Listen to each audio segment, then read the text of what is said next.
Starbucks killed Teavana to keep America running on coffee. Founded in 1997 in Atlanta by Andrew and Nancy Mack, Teavana was a small mall-based specialty tea retailer built on the founder's personal passion for tea culture. The Macks launched their first store in Phipps Plaza and quickly discovered that American consumers were ready for a more premium experiential approach to tea. By the mid-2000s, Teavana had grown to 50 stores, and by 2012, it had expanded into a fully fledged retail empire with almost 300 locations across the United States, Canada, Mexico, and the Middle East. Teavana stores were known for their immersive environment, aromatic, ritualistic, and built around high-margin loose-leaf teas and accessories. It wasn't just selling beverages.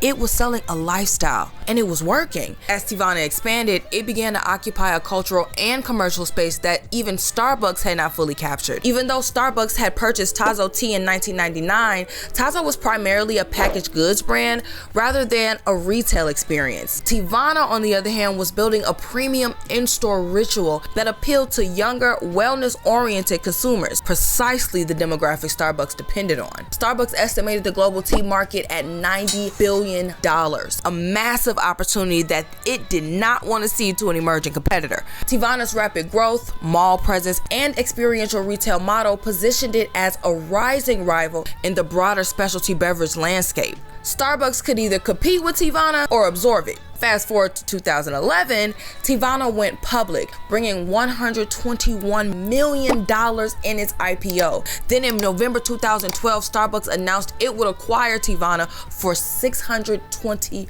million, paying shareholders $15.50 per share in cash. When the Macks finally sold the company to Starbucks, the tea chain had grown to over 300 stores. The sale netted the Macks $335 million, and Andrew Mack retained a position with Starbucks, which he held until he retired in 2014. Meanwhile, Howard Schultz framed the acquisition as a bold move to place Starbucks at the forefront of the global tea market. The company publicly projected that it would expand Teavana's retail footprint and integrate tea bars inside of Starbucks stores. At the time, the acquisition was positioned as a growth play. Starbucks would take Teavana's mall-based stores and elevate them with its operational expertise, much as is done with its other acquired brands, but the reality of it folded very differently. Instead of expanding Teavana's retail presence, Starbucks began quietly reassessing the viability of mall-based specialty retail. Between 2012 and 2017,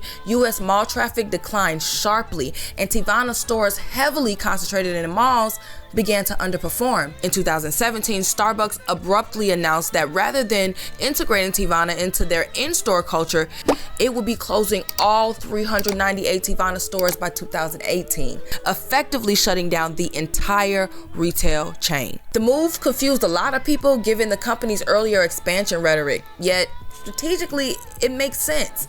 Starbucks did not need Teavana stores. It needed Teavana's brand, supply chain, intellectual property, and customer base. By acquiring Teavana, Starbucks eliminated a rising competitor and folded its most valuable assets into Starbucks' existing infrastructure. Instead of selling loose-leaf tea in standalone stores, a low-margin, slower turnover business, Starbucks shifted Teavana into its cafés, where teas could be sold as high-margin prepared beverages. As of 2022, only a very limited selection of Teavana products remain available inside of Starbucks locations, which confirms that the brand had been reduced to a product line rather than a retail experience. This is a classic acquire and contain strategy. Starbucks neutralized the competitor before it could grow large enough to challenge Starbucks' dominance in the specialty beverage market. It then repurposed Teavana's brand equity to strengthen its own product offering while eliminating the cost and the risk of maintaining a separate retail chain. The move also protected Starbucks' core identity. While tea is a contemporary category, Starbucks is fundamentally a coffee company.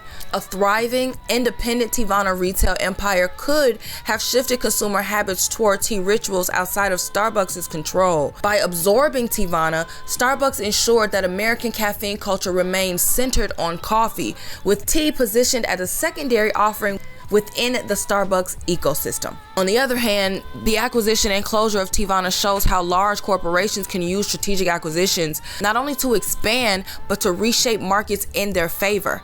Teavana's rise showed that Americans were increasingly open to premium tea culture, and since then, it's only blown up with the help of social media subcultures. Starbucks' response ensured that this cultural shift would occur on its terms. The result was a consolidation of power.